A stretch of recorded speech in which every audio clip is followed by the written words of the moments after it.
Hello friends, welcome back to my YouTube channel. ಇವತ್ತಿನ ವಿಡಿಯೋದಲ್ಲಿ Bharat electronics ಲಿಮಿಟೆಡ್ನಲ್ಲಿರುವ ಖಾಲಿ ಇರುವ ಹುದ್ದೆಗಳ ಬಗ್ಗೆ ಮಾಹಿತಿಯನ್ನು ನೋಡೋಣ. ಹುದ್ದೆ ಹೆಸರು ಇಂಜಿನಿಯರ್.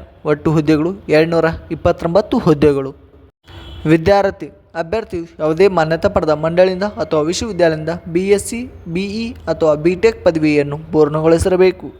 ವಯೋಮಿತಿ ಅಭ್ಯರ್ಥಿಯು ಕನಿಷ್ಠ ವಯಸ್ಸು 18 ವರ್ಷಗಳು ಮತ್ತು ಗರಿಷ್ಠ ವಯಸ್ಸು 35 ವರ್ಷಗಳನ್ನು ಹೊಂದಿರಬೇಕು. ವಯೋಮಿತಿ ಸಡಿಲಿಕೆ OBC ಅಭ್ಯರ್ಥಿಗಳಿಗೆ 3 ವರ್ಷಗಳು, SC/ST ಅಭ್ಯರ್ಥಿಗಳಿಗೆ 5 ವರ್ಷಗಳು, PWD ಅಭ್ಯರ್ಥಿಗಳಿಗೆ 10 ವರ್ಷಗಳು. ಅರ್ಜಿ ಶುಲ್ಕ ಸಾಮಾನ್ಯ IBC EWS ಅಭ್ಯರ್ಥಿಗಳಿಗೆ 472 ರೂಪಾಯಿ. SC/ST PWD ಮಾಜಿ ಸೈನಿಕ ಅಭ್ಯರ್ಥಿಗಳಿಗೆ ಯಾವುದೇ ಅರ್ಜಿ ಶುಲ್ಕ ಇರುವುದಿಲ್ಲ. ಪಾವತಿಸುವ ವಿಧಾನ ಆನ್ಲೈನ್ ಮೂಲಕ. ವೇತನ ಶ್ರೇಣಿ ನೇಮಕಾತಿ ಅಧಿಸೂಚನೆ ಪ್ರಕಾರ ಮಾಸಿಕ ವೇತನವನ್ನು ನಿಗದಿಪಡಿಸಲಾಗಿದೆ. ಆಯ್ಕೆ ವಿಧಾನ ಅಭ್ಯರ್ಥಿಗಳನ್ನು ಆನ್ಲೈನ್ ಪರೀಕ್ಷೆ ಮತ್ತು ಸಂದರ್ಶನ ಮೂಲಕ ಆಯ್ಕೆ ಮಾಡಲಾಗುತ್ತದೆ. ಪ್ರಮುಖ ದಿನಾಂಕಗಳು ಆನ್ಲೈನ್ನಲ್ಲಿ ಅರ್ಜಿ ಸಲ್ಲಿಸುವ ಪ್ರಾರಂಭ ದಿನಾಂಕ 20/11/2024. ಆನ್ಲೈನ್ನಲ್ಲಿ ಅರ್ಜಿ ಸಲ್ಲಿಸುವ ಕೊನೆಯ ದಿನಾಂಕ 10/12/2024.